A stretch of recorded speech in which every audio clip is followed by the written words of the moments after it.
Hello, thespians. Today we are going to be looking at theater history, ancient theater of the Middle Ages, also known as medieval times. Approximate time for this period is 500 to 1400 AD. So, where we were looking in the BCs before, we are now um, in the period after Christ. Couple things that you will have access to would first be your student learning map. Your key learning for this is the Dark Ages suppressed theater, but towards the end of the Middle Ages, theater began to rise again through the Catholic Church. And then you can look at how the church influenced the return of theater. So it was actually the church that shut down theater in the Roman period, but brought it back during the Middle Ages, and then how it progresses from there. The historical background, types of entertainment, and the theater building itself, how it has changed from those uh, buildings that we saw in Greek and Roman periods. Okay, and there will also be there will not be a partial outline for you to complete during the notes, but there will be a review for you to complete after the notes. So let's take a look at Middle Age drama. So there's some overlapping times here. We have the Dark Ages, and then it moves into the Middle Ages from about 500 to 1400. The Renaissance, which comes after this, is known to begin around 1400 to 1650. But we've talked before about time periods, how things don't just change overnight. You don't suddenly, oh, we're, in this era or that era. Things gradually progress, and then history gives it these titles.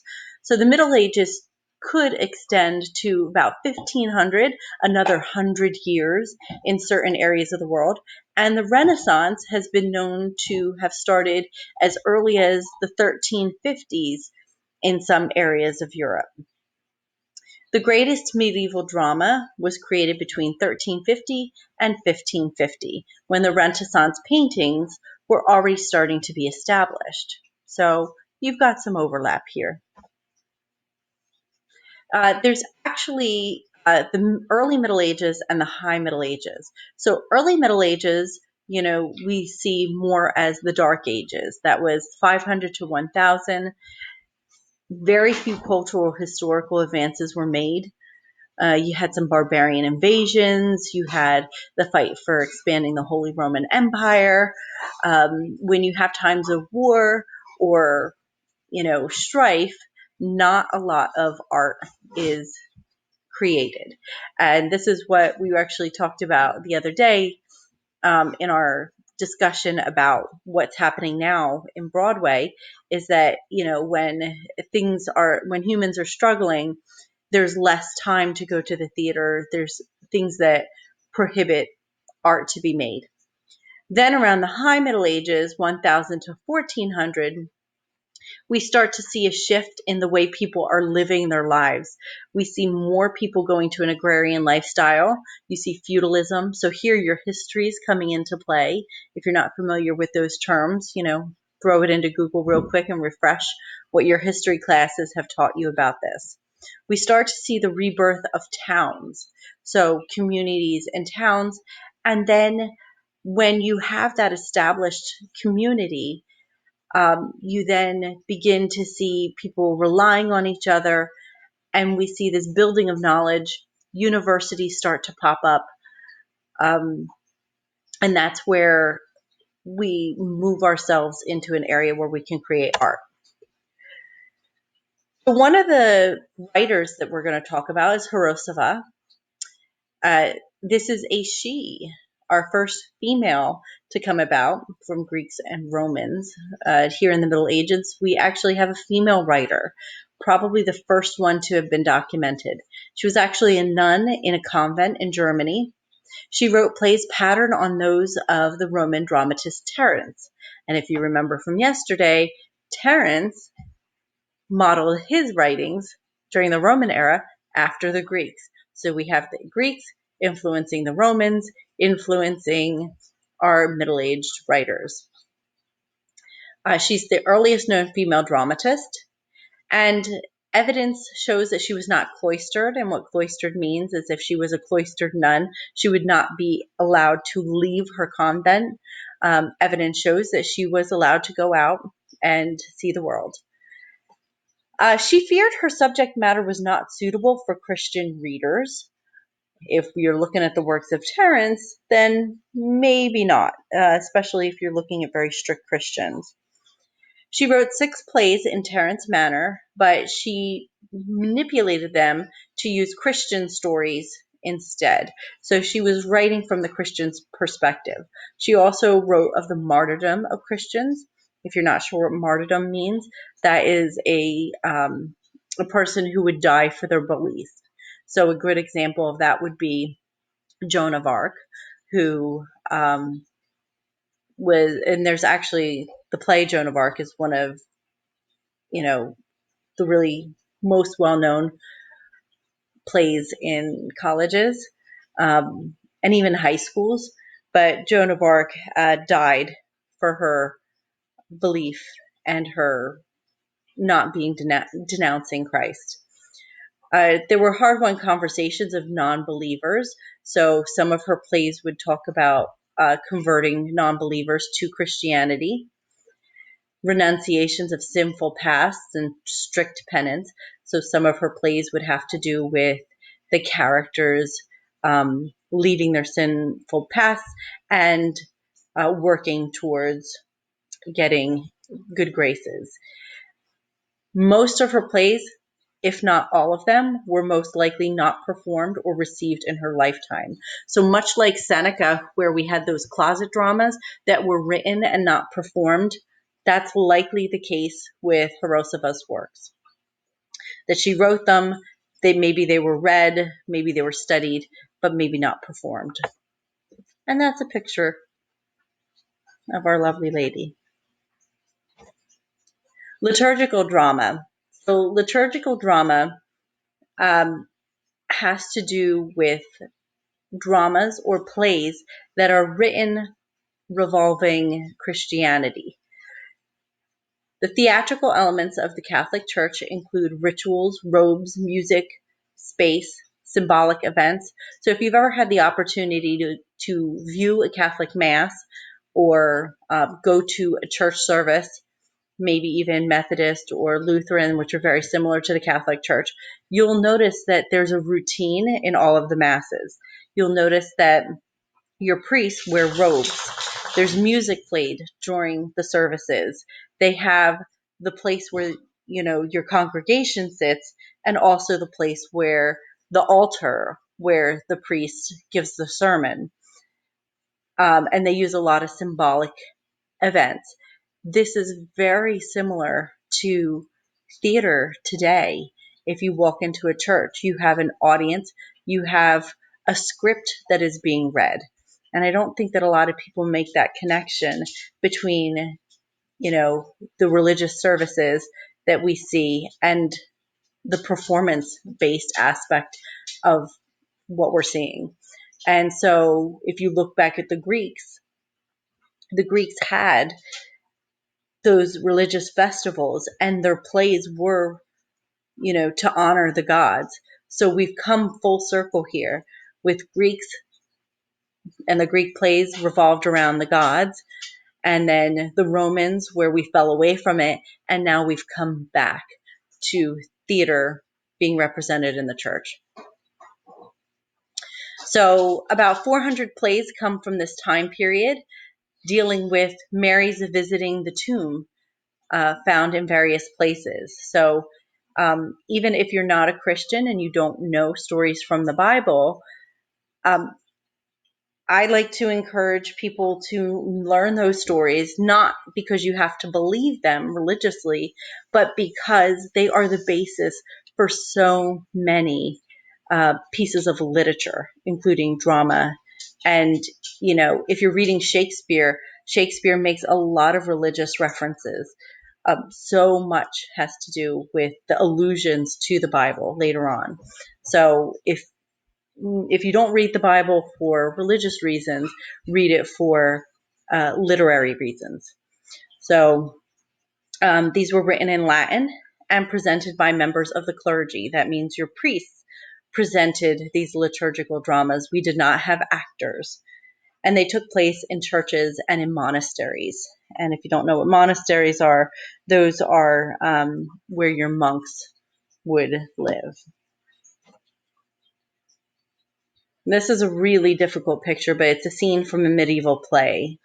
Very difficult to kind of see that. So there are three types of plays, these three types of liturgical dramas that come about, and I'll flow through them really quickly. You have the mystery or psychodramas, miracle plays, and morality plays. For those three, mystery or cycle, miracle, and morality. So looking at your mystery or psychodramas, these were dramatized series of biblical events from the creation to judgment. So Adam and Eve to the end of the world. And so they were pretty much taking these stories from the Bible and recreating them to be able to share them in a performance way. They were performed by guilds. Now, in the last slide, I said the liturgical drama was performed by members of the clergy, but you got to remember, over the course of hundreds of years, we start to see it evolve, and we start to see these amateur actors presenting these religious dramas. Women were allowed to perform in France, but not in England. It would be a couple hundred years before women are allowed to perform in England. But this is the first time we do see some women performing. There's a pageant master. This is kind of like your director who would supervise the mounting of the plays on wagons. So the way they perform these, if they weren't performing the liturgical drama in church, they would perform them in the community on pageant wagons. So they were these big carts that would kind of go down the street. Think of like a parade. If you've ever watched the Thanksgiving Day parade or the Macy's parade, you'll see these like carts being drawn down the street, and then they stop, and then they do a performance, and then they get back on and they keep going. So this was called processional staging when it's on a wagon. Processional, like a procession or a parade. You also have stationary staging, and that's where they would have a platform that would be stationary in the middle of town where performances might occur. One of the things I wanted to mention about these mystery or psychodramas is that we still have them today.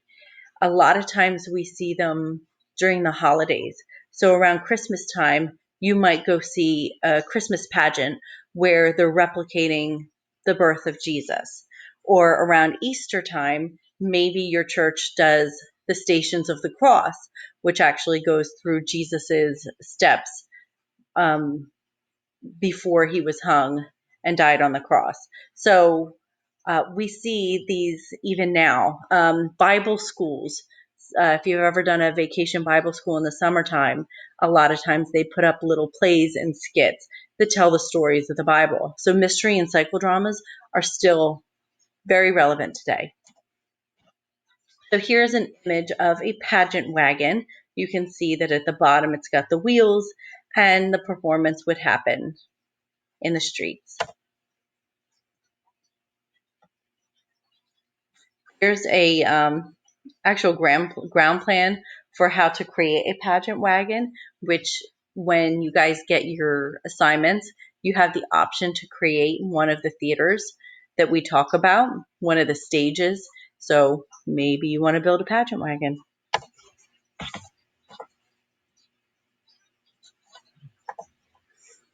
So some miracle plays. So the last ones we just mentioned were mystery or psychodramas based on stories from the Bible. Miracle plays were based on the lives of saints. And saints are people who have a religious background and are honored by the church for spreading the word. Example would be Joan of Arc, which is what I already mentioned. And there's morality plays. These teach moral lessons through the use of allegorical characters. So a lot of times you would have people that represent ideas like charity or integrity or greed. They're also called station dramas because of the journey of the character through a series of crises, similar to Christ's journey carrying the cross. So you would watch this character go through this journey of finding the moral of the lesson. One of the most popular morality plays is called Everyman. Everyman is actually the name of the title character. And Everyman represents, obviously, every man or every human. They represent humanity. So in the story, he's told by death that his earthly life is over. So he's about to die. And every man seeks a companion to journey with him to the next world. And he goes through this journey. Remember, we said he goes through these stations and he seeks worldly goods, but worldly goods cannot go with him. He seeks kin or family. They can't go with him. He seeks out beauty. Beauty cannot go with him. Then he finally comes to good deeds, and good deeds can go with him. So what's the moral of the story? When you die, you can't take with you your possessions, your family, your youth and beauty, but you can take the good that you've done on earth with you. What a great story. And we actually have this script in the classroom. And one of the things that I was hoping to do this year was to actually read it. And if I can find an online version of it, I'll share it with you. So we went similar to the Romans, who started out with religious drama like your Greeks, and then eventually it moved to that popular art. The same thing happens during the Middle Ages. The church brings back theater after it had ended it, only to have it expand beyond religion. So once the church said that they could bring back theater in religious forms, then it kind of branches out and people start making art that is not religious based. So this happens towards the end of the Middle Ages. So you have secular drama, meaning non-religious drama. Professional theaters came about in the form of minstrels, mimes, jugglers, and rope dancers. We saw some of that in the Roman era, and it's brought back. This type of drama was attacked by the church. They would start to have festivals where you had folk plays, which talked of heroic exploits of folk heroes. There would be farce, which depicts universal human weakness. And this was derived from the Feast of Fools. If you've ever seen The Hunchback of Notre Dame, there's a scene where Quasimodo, the deformed character who's stuck in the bell tower, comes down to participate in the Feast of Fools, which seemed to be looked at as like a pagan type of ceremony. They would have these street pageants, which were non-religious court entertainment for the monarchy. So for the kings and the queens, they would perform. We start to see that decline of religious theater because the church begins to weaken in the 16th century. So around the 1500s, the Catholic Church starts to weaken, and we see the Protestant Reformation. That means that we start seeing people leaving the Catholic Church and branching out into different forms of Christianity. So that weakens the stronghold of Catholics and what they deem to be appropriate and not appropriate, which influenced the laws as well. So the Catholics withdrew support from religious theater. They accused it of having weakened the church. So as the Protestant Reformation is happening, the Catholic Church kind of blames theater for its own downfall.